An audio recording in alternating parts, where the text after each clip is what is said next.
এই মুহূৰ্তত এটা অত্যন্ত গুৰুত্বপূৰ্ণ খবৰ দিব বিচাৰিছো। হিমন্ত বিশ্ব শৰ্মা অসমৰ মুখ্যমন্ত্ৰী নোহোৱা হলে অসমৰ পৰিৱেশ আৰু অধিক বেয়া হলহেঁতেন। এই মন্তব্য কৰিছে মন্ত্ৰী পীযুষ হাজৰিকাই। মন্ত্ৰী পীযুষ হাজৰিকাৰ মতে হিমন্ত বিশ্ব শৰ্মা মুখ্যমন্ত্ৰী হোৱাৰ বাবেহে অসমৰ পৰিৱেশ কিছু নিয়ন্ত্ৰণ আছে। অসমীয়াৰ ওপৰত হেনো একাংশই আক্ৰমণ কৰিবলৈ আৰম্ভ কৰিছে। এই সন্দৰ্ভত সবিশেষ এনিটক দৰ্শকৰ বাবে লৈ আহিছো। মন্ত্ৰী পীযুষ হাজৰিকাৰ এটা মন্তব্যক লৈ আজিৰ দিনটোত খুবেই চৰ্চা আৰম্ভ হৈছে, য'ত তেওঁ কৈছে যে হিমন্ত বিশ্ব শৰ্মা অসমৰ মুখ্যমন্ত্ৰী হৈ নথকা হলে পৰিৱেশ আৰু বেয়া হলহেঁতেন। ধাৰাবাহিকভাৱে অসমীয়াৰ ওপৰত আক্ৰমণ চলোৱা হৈছে এই অভিযোগ পীযুষ হাজৰিকা। অসমৰ পৰিৱেশ এতিয়া বেয়া হৈছে। স্বয়ং মন্ত্ৰীয়ে কৈছে যে অসমৰ পৰিৱেশ এতিয়া বেয়া হৈছে। ৰাজ্যৰ শেহতীয়া ঘটনাক লৈ মন্তব্য কৰিছে মন্ত্ৰী পীযুষ হাজৰিকা। তেওঁৰ মতে অসমৰ অৱস্থা পৰিৱেশ এতিয়া বেয়া হৈছে। হিমন্ত বিশ্ব শৰ্মা মুখ্যমন্ত্ৰী হৈ নথকা হলে আৰু হেনো বেয়া হলহেঁতেন অসমৰ পৰিস্থিতি। মন্ত্ৰী পীযুষ হাজৰিকাৰ মন্তব্য আছে। পোনে পোনে মন্তব্য আগবঢ়াইছো। কি কৈছিল মন্ত্ৰীগৰাকী? মই যোৱাকালি ফেচবুকত এই বিষয়ে বিতংকৈ লিখিছোঁ বা ৰাইজক জনাইছোঁ। ৰাইজে এই বিষয়ে চিন্তা চৰ্চাৰ কৰিব সময় হৈছে। ধাৰাবাহিকভাৱে অসমীয়া মানুহৰ ওপৰত এটা বিশেষ সম্প্ৰদায়ৰ ব্যক্তিসকলে আক্ৰমণ কৰিছে বা অসমীয়াক বা খিলঞ্জীয়াক আক্ৰমণৰ লক্ষ্য কৰি লৈছে, ভাৰতীয়ক আক্ৰমণৰ লক্ষ্য কৰি লৈছে। এয়া আমাৰ কাৰণে অশনি সংকট হয়। আমাৰ চৰকাৰে কঠোৰ হাতেৰে দমন কৰিবলৈকে চেষ্টা চলাইছে, কিন্তু কেতিয়াবা আইনৰ সুৰুঙা লৈও তেওঁলোকে পলাবলৈকে বা বাচিবলৈকে সক্ষম হোৱা দেখা গৈছে। এইটো অত্যন্ত গৰ্হিত কথা হৈছে বুলি মই অনুভৱ কৰোঁ। কিন্তু আমি চৰকাৰে বা আমাৰ প্ৰশাসনে এই ক্ষেত্ৰত নিশ্চয়কৈ কঠোৰ হ'ব আৰু কঠোৰ হ'ব, কিন্তু ৰাইজেও এইবিলাক কথা ভাবিব লাগে। তাৰ কাৰণে সকলোকে মই আহ্বান জনাইছোঁ। ডেফিনেটলি নিৰ্বাচনৰ পাছত বেছি হৈছে। মুখ্যমন্ত্ৰী ডাঙৰীয়াই কৈছে, আপোনালোকে দেখিছে যে আমাৰ যেতিয়া কোড অফ কণ্ডাক্ট চলি আছিলে আমি কিছু কাম কৰিব নোৱাৰোঁ। তেতেই বৰপেটাত অসমীয়া গাঁৱত এটা বিশেষ সম্প্ৰদায়ৰ ব্যক্তিসকলৰ আক্ৰমণ হ'ল। ধুবুৰীত কোচ ৰাজবংশীসকলৰ ওপৰত সেই বিশেষ সম্প্ৰদায়টোৰ আক্ৰমণ হ'ল। আমাৰ মাজবাটত এজনী আমাৰ গোৰ্খা সম্প্ৰদায়ৰ ছোৱালীক ধৰ্ষণ কৰিলে। একেই কথা হ'ল ঢেকীয়াজুলিত এগৰাকী বাগানৰ ছোৱালীক ধৰ্ষণ কৰিলে। লখিমপুৰৰ খেলমাটিত থানা আক্ৰমণ কৰিলে। ধাৰাবাহিকভাৱে এই ঘটনা ঘটি থকাটো আমাৰ কাৰণে বেয়া লক্ষণ। কিন্তু এটা কথা আমি সকলোৱে উপলব্ধি কৰিছোঁ, কংগ্ৰেছে যে আগতকৈ অসমততো ভাল ফলাফল লাভ কৰা নাই। কংগ্ৰেছৰ 3টা সমষ্টি আছিল, 3টা সমষ্টিয়ে জিকিছে। অসমত আমি 92টা সমষ্টিত আমি জয়লাভ কৰিছোঁ আৰু কংগ্ৰেছে 78 লাখ বা 79 লাখ ভোট যি পাইছে, তাত 58ৰ পৰা 60 লাখ ভোটেই সেই বিশেষ সম্প্ৰদায়টোৰ ব্যক্তিসকলে দিছিলে। গতিকে অসমত কংগ্ৰেছৰ বিশেষ একো ভাল হোৱা নাই। কিন্তু আমি যোৰহাটত পৰাজয় বৰণ কৰিলোঁ। তাৰ কাৰণে এই বিশেষ সম্প্ৰদায়ৰ ব্যক্তিসকলে ভাবে যে কংগ্ৰেছ দল আকৌ শাসনলৈকে আহিব, আমি এতিয়াৰ পৰা অত্যাচাৰ কৰিম আৰু অসমীয়াক এতিয়াৰ পৰাই মুখিমূৰ কৰিম। এয়া হ'বলৈকে দিব নালাগে।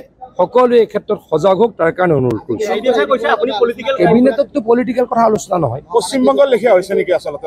চাওক, অসমত বেয়া পৰিৱেশ হৈছে, পৰিৱেশ কৰিবলৈ বিচাৰি আছে। আজি হয়তো হিমন্ত বিশ্ব শৰ্মা ডাঙৰীয়া অসমৰ মুখ্যমন্ত্ৰী নাথাকিলে আৰু বেয়া কৰিলে হয়, কিন্তু ইয়াতকৈ বেয়া হ'বলৈ নিদিওঁ। চৰকাৰ এই ক্ষেত্ৰত নিশ্চয়কৈ কঠোৰ হ'ব। কিন্তু অসমৰ মানুহে অলপ বুজিব লাগে যে কংগ্ৰেছৰ নেতা কৰ্মীসকলে বিশেষ সম্প্ৰদায়ৰ ব্যক্তিসকলক তুষ্টিকৰণ কৰে, তেখেতলোকক সহায় কৰে। তেখেতলোকে এই কামবিলাক কৰিলেও গৰিহণা নিদিয়ে আৰু এই কামবিলাক কৰিলে ইনডিৰেক্টলি তেওঁলোকে উদগনি যোগায়। ডেফিনেটলি ভাবে যে নৰ্মেলি ক'ত জিকিছে, নগাঁৱত কংগ্ৰেছ জিকিছে আৰু ধুবুৰীত জিকিছে। এই বিশেষ সম্প্ৰদায়টোৰ যিহেতু তাতে সংখ্যা বহুল, তাতে জিকিবলৈ সক্ষম হৈছে। কিন্তু কাকতালীয়ভাৱে যিহেতু যোৰহাটত আমি হাৰিলোঁ, এতিয়া এই বিশেষ সম্প্ৰদায়ৰ ব্যক্তিসকলে ভাবিবলৈ আৰম্ভ কৰিছে যে অসমত কংগ্ৰেছ চৰকাৰ আহিব, অসমত কংগ্ৰেছ চৰকাৰ আহিলে আৰু কৰিম। আৰম্ভণি কৰিয়ে দিলোঁ। কি কৰিম আৰম্ভণি কৰি দিলোঁ। গতিকে এইটো তেখেতলোকে অসমীয়াক ধাৰাবাহিকভাৱে, খিলঞ্জীয়াক ভাৰতীয়ক ধাৰাবাহিকভাৱে আক্ৰমণ কৰিব বিচাৰিছে। আমি ইয়াক হ'বলৈ নিদিওঁ। আমি ৰাইজক সতৰ্ক হ'বলৈহে অনুৰোধ কৰিছোঁ। মই যোৱাকালি ফেচবুকত এই বিষয়ে বিতংকৈ লিখিছোঁ বা ৰাইজক জনাইছোঁ। ৰাইজে এই বিষয়ে চিন্তা চৰ্চাৰ কৰিব সময় হৈছে। ধাৰাবাহিকভাৱে অসমীয়া মানুহৰ ওপৰত এটা বিশেষ সম্প্ৰদায়ৰ ব্যক্তিসকলে আক্ৰমণ কৰিছে বা অসমীয়াক বা খিলঞ্জীয়াক আক্ৰমণৰ লক্ষ্য কৰি লৈছে, ভাৰতীয়ক আক্ৰমণৰ লক্ষ্য কৰি লৈছে।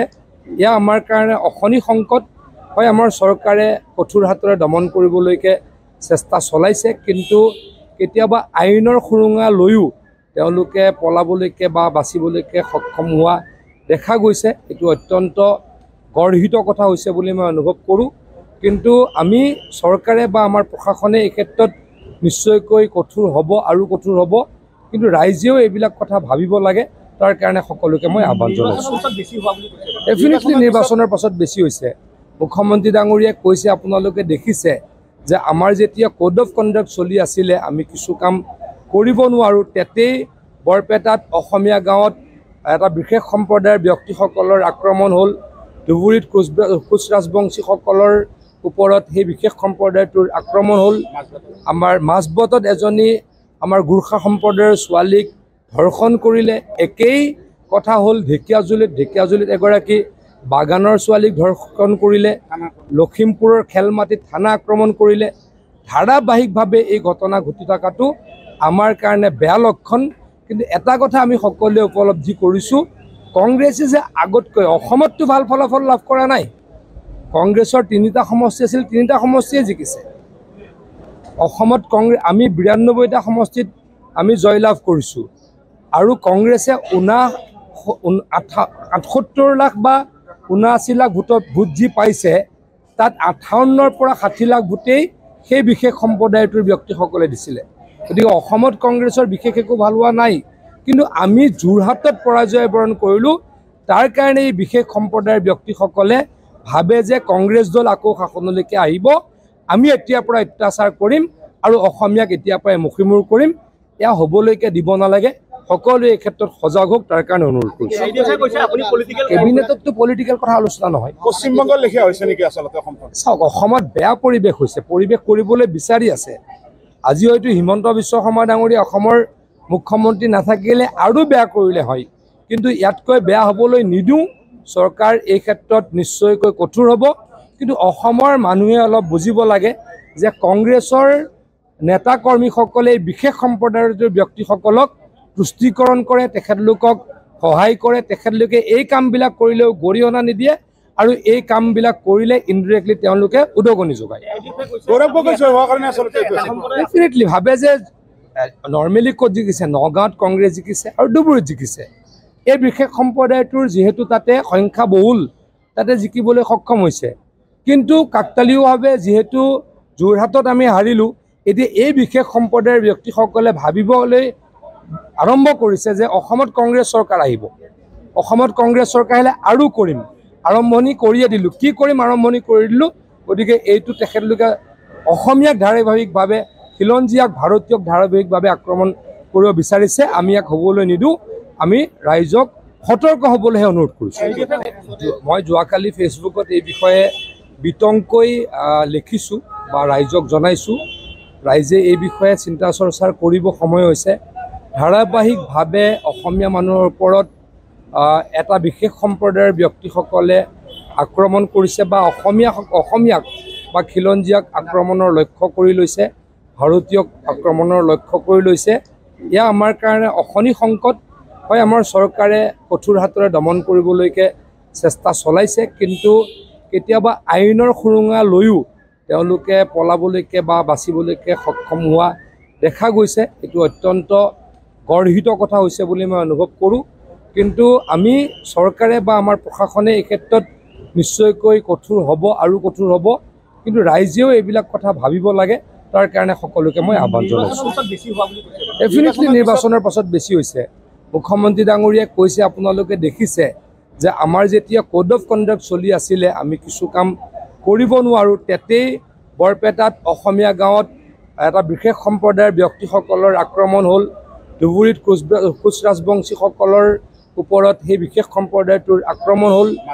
আমাৰ মাজবটত এজনী আমাৰ গোৰ্খা সম্প্ৰদায়ৰ ছোৱালীক ধৰ্ষণ কৰিলে। একেই কথা হ'ল ঢেকীয়াজুলিত এগৰাকী বাগানৰ ছোৱালীক ধৰ্ষণ কৰিলে। লখিমপুৰৰ খেলমাটিত থানা আক্ৰমণ কৰিলে। ধাৰাবাহিকভাৱে এই ঘটনা ঘটি থকাটো আমাৰ কাৰণে বেয়া লক্ষণ। কিন্তু এটা কথা আমি সকলোৱে উপলব্ধি কৰিছোঁ, কংগ্ৰেছে যে আগতকৈ অসমততো ভাল ফলাফল লাভ কৰা নাই। কংগ্ৰেছৰ 3টা সমষ্টি আছিল, 3টা সমষ্টিয়ে জিকিছে। অসমত আমি 92টা সমষ্টিত আমি জয়লাভ কৰিছোঁ আৰু কংগ্ৰেছে 78 লাখ বা 79 লাখ ভোট যি পাইছে, তাত 58ৰ পৰা 60 লাখ ভোটেই সেই বিশেষ সম্প্ৰদায়টোৰ ব্যক্তিসকলে দিছিলে। গতিকে অসমত কংগ্ৰেছৰ বিশেষ একো ভাল হোৱা নাই, কিন্তু আমি যোৰহাটত পৰাজয় বৰণ কৰিলোঁ। তাৰ কাৰণে এই বিশেষ সম্প্ৰদায়ৰ ব্যক্তিসকলে ভাবে যে কংগ্ৰেছ দল আকৌ শাসনলৈকে আহিব, আমি এতিয়াৰ পৰা অত্যাচাৰ কৰিম আৰু অসমীয়াক এতিয়াৰ পৰাই মুখিমূৰ কৰিম। এয়া হ'বলৈকে দিব নালাগে, সকলোৱে এই ক্ষেত্ৰত সজাগ হওক, তাৰ কাৰণে অনুৰোধ কৰিছোঁ। কেবিনেটততো পলিটিকেল কথা আলোচনা নহয়। পশ্চিমবংগৰ লেখীয়া হৈছে নেকি আচলতে অসমখন? চাওক, অসমত বেয়া পৰিৱেশ হৈছে, পৰিৱেশ কৰিবলৈ বিচাৰি আছে। আজি হয়তো হিমন্ত বিশ্ব শৰ্মা ডাঙৰীয়া অসমৰ মুখ্যমন্ত্ৰী নাথাকিলে আৰু বেয়া কৰিলে হয়, কিন্তু ইয়াতকৈ বেয়া হ'বলৈ নিদিওঁ। চৰকাৰ এই ক্ষেত্ৰত নিশ্চয়কৈ কঠোৰ হ'ব, কিন্তু অসমৰ মানুহে অলপ বুজিব লাগে যে কংগ্ৰেছৰ নেতা কৰ্মীসকলে বিশেষ সম্প্ৰদায়ৰ ব্যক্তিসকলক তুষ্টিকৰণ কৰে, তেখেতলোকক সহায় কৰে, তেখেতলোকে এই কামবিলাক কৰিলেও গৰিহণা নিদিয়ে আৰু এই কামবিলাক কৰিলে ইনডিৰেক্টলি তেওঁলোকে উদগনি যোগায়।